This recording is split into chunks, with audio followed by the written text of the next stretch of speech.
Mga katombi, nagbago na po ang aking vlog. Hindi na po ako napunta sa comedy. Ako po ay magmumukbang na. Simulan na po natin ngayon 2025 ang maging matakaw. So ang kakainin po natin ngayon ay chicharong bulaklak na napakasarap. So paano ba ito kainin? Siyempre may sausawan tayo. Kitang-kita naman ninyo. Hindi nga ako kita at malaki pa ito sa mukha ko ang sausawan. Ito ang sausawan ng may suka. Meron ding sibuyas at meron ding sili!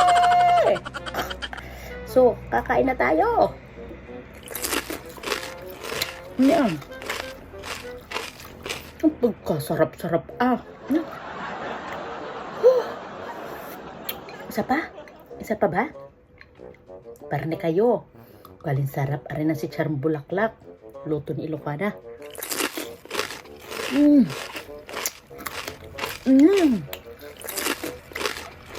Ang pagkalutong-lutong.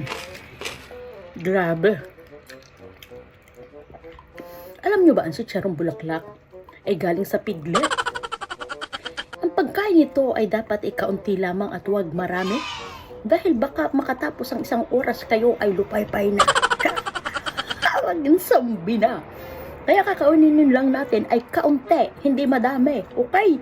I love my health. I love myself, of course. Paano ka makita ang sausawang aray? Yon. Last bite. And then I will eat na ng rice. Mukbangan.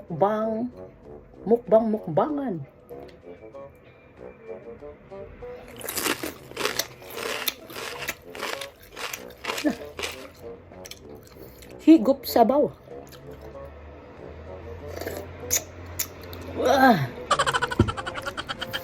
Ano pang hinihintay nyo? Bili na kayo ng chicharong bulaklak! Napakasarap! Bye! Thank you for watching!